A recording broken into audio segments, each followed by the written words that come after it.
현대차와 중공업의 생산 정규직 수가 지속적으로 감소하고 있습니다. 중공업은 10년 동안 10,000명 넘게 줄었습니다.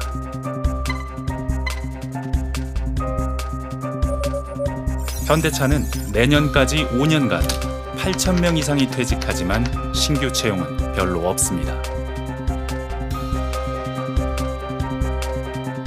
로봇들이 용접하는 그 부분은 뭐 거의 95% 이상이 자동화돼 있고요. 지금 현대차는 정년 퇴직자들이 다 나가게 되는 날을 기대하고 있는 건데 이제 지금도 한 해 2,000명 이상씩 나가고 있거든요. 그리고 신규 채용은 거의 안 하는 거죠. 불안과 호황이 주기적으로 오다 보니까 조선소는 가능하면 뭘 하고 싶냐면 생산직을 정규직으로 안 쓰고 싶어요. 비정규직이라 구인난이 심해지자 회사는 이주 노동자로 눈을 돌립니다. 한해하청을 예전에는 대학생 알바나 혹은 전문대 조이나 고졸들을 찾아온 사람들을 쓰면 됐는데 이제 그 사람들이 다 그런 데로 빠지는 거예요. 플랫폼 노동이나 물류센터로 빠져버리니까 이제 조선소들이 아둥바둥 갑자기 찾게 되는 게 외국인을 써야 한다. 고부가가치 연구개발 기능은 울산을 떠났습니다. 지금 현대차의 핵심 경쟁력은 수도권에 있는 남양연구소에 있습니다. 처음 제품에 대한 구상부터 최종 양산 기획 그리고 양산 테스팅까지 수행하는 종합 자동차 연구소라고 볼 수 있죠. 현대자동차에서 생산을 하는 기능을 제외하면 모든 기능을 다 담당하고 있는 이제 거점이라고 볼 수가 있습니다. 현대자동차 1부터 6공장이 있는데 이 공장들과 똑같은 생산 여건을 남양연구소에 구축해 놨습니다. 그래서 만들기 전에 이미 다 테스팅을 남양에서 하는 거예요. 더 근본적으로 보면은 남양의 제품 개발의 조직적 능력이라고 하는 훨씬 더 이제 높아지면서, 그러니까 파일로트 생산 단계라고 하는 게 이 제품 설계와 공장에서 하는 대량 생산의 중간 단계거든요. 그래서 거기서 일종의 시험 생산을 하는 건데 그 파일로트 카를 한 200~300대 만들면서 집중적으로 해결하는 거예요. 근데 이거는 다른 어느 완성차 업체에도 그런 대규모 파일로트 센터를 갖고 있는 업체는 없는데 그 현대만이 갖고 있는 독특한 특징인 거죠. 현대중공업은 5년 전 중간 지주사를 만드느라 홍역을 치렀습니다. 현대중공업 새 지주회사의 서울 이전이 기정사실화되면서 울산 동구가 술렁이고 있습니다. 노조는 무효라며 강하게 반발하고 있습니다. 이후 경기도에 본사와 연구개발 거점 기능을 할 통합 R&D 센터를 만들었습니다. 2020년에 착공해서 2022년에 완공이 됐고요. 예전에는 현장에서 개선 작업하는 게 이제 우리 R&D의 기능이거나 설계의 기능일 때가 많았는데 혹은 혁신의 원천일 때가 많았거든요. 근데 이제는 점점 현장에 야드에 가지 않고도 야드를 실제로 디지털 도면 안에 3D 모델링을 통해서 구현할 수 있고 데이터셋만 있으면 그 데이터를 보고서 현장을 구축할 수 있고 그 현장 구축된 걸 보면서 건조하기 전에 꽤 많은 오류를 잡아낼 수가 있고 현장에서의 숙련보다 아이디어가 중요할 수 있고 많은 교류가 중요할 수도 있습니다. 판교의 지음으로써 이 점은 중공업과 비슷한 플랜트 엔지니어링 혹은 건설 계통에 있는 엔지니어들하고 교류하면서 이런 지식이 좋아질 수도 있고 오히려 더 큰 시너지를 가질 수 있다 이런 종류의 판단을 하는 것 같아요. 울산을 지탱해온 핵심 경쟁력의 공중부양. 울산의 노동자와 협력업체들은 위태롭습니다. 주요 부가가치는 R&D와 엔지니어링을 통한 제품 혁신 부문에서 게다가 이제 공정 혁신 분야의 주요 혁신도 이제 가능하면은 수도권에서 만들어서 가져가겠다 이런 공산이고 이런 상황이면 울산으로 부가가치 이전은 거의 없다고 봐야죠.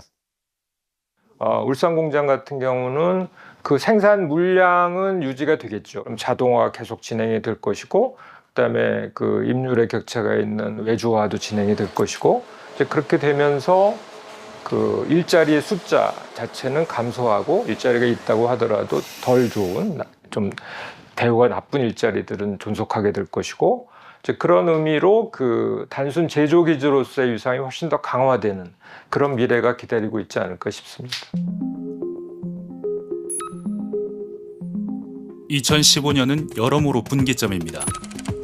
조선업 구조조정이 불어닥쳤고 늘기만 하던 울산 인구가 감소세로 돌아섰습니다.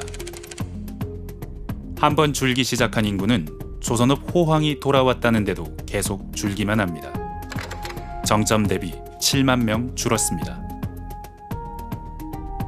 주목할 부분은 15세에서 34세 청년층 인구입니다. 울산을 떠나는 청년의 수가 2015년 순유출로 전환한 뒤 지난해까지 누적 4만 8천 명이 넘었습니다. 전체 인구 감소의 약 70% 떠난 청년의 수가 설명합니다. 미래는 더 암울합니다. 통계청의 인구 추계를 보면 울산의 인구는 2040년 95만 명.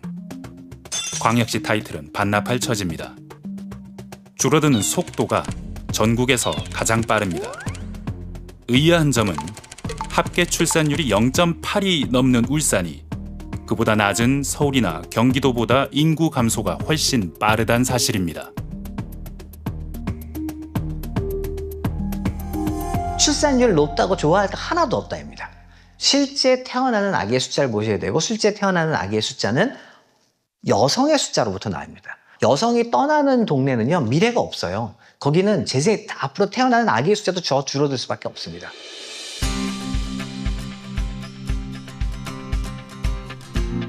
울산대 학생들은 어디서 취업해 살고 싶을까? 일단 개발자 쪽으로 한번 생각해보고 있습니다. 네, 울산 쪽에서.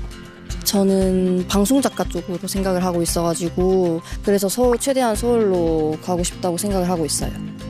네, 웬만해서는 아마 울산 쪽 기업으로 갈 것 같습니다. 네, 약간 공대 쪽은 거의 울산에 있는 걸 원하는 것 같아요.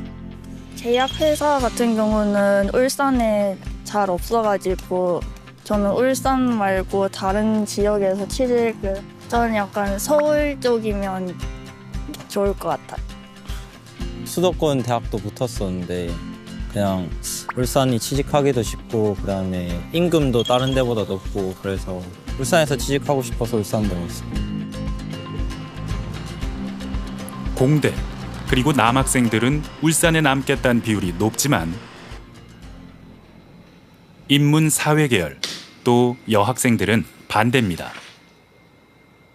울산에서 근데 마케팅으로 취업하기는 진짜 좀 어려운 면이 있어서 아무래도 다른 지역도 생각은 하고 있어야 될 것 같아요. 지난 10년 울산의 고용 성적표. 남성 고용률은 10년 전 전국 최고였지만 지속적으로 하락해 이젠 17개 자치단체 가운데 하위권입니다. 그래도 70%는 넘는데 여성 고용률은 10년 전에도 지금도 40%대로 언제나 전국 최하위였습니다. 주요 대기업의 성비 격차는 울산 고용의 성격을 단적으로 보여줍니다. 여성들의 사회 참여, 경제활동 참가에 대한 욕구들은 늘어났는데 울산의 그와 관련되는 일자리들은 아직 부족하기 때문에 그것이 여성 경제활동 참가율이 낮고 그리고 청년 여성들이 떠나는 이유의 하나라는 것을 저희도 잘 인지를 하고 있고요. 충격적인 건 20대 여성의 비율입니다. 광역시 승격 직후엔 남녀가 엇비슷했는데 여성 비율은 지속적으로 하락해서 지난해 43%까지 떨어졌습니다. 20대 성비가 극도로 불균형합니다. 학생들은 이제 대학에 들어오면은 성장하잖아요. 저희가 교육을 시키잖아요. 그럼 실력이 이제 키워지잖아요. 그래서 그렇게 해서 공을 들여가지고 열심히 가르치면 그 아이들이 서울로 가는 거죠. 일을 잘하는 아이일수록. 왜냐하면 자기가 갈고 닦은 역량을 가지고 여기서 그걸 발휘할 수 있는 기회가 별로 없는 거예요. 왜냐하면 이 도시에서는 그 친구들을 그렇게 키워줄 만한 기회를 줄 수 없는 도시니까. 그러니까 굉장히 슬프죠. 제 입장에서는.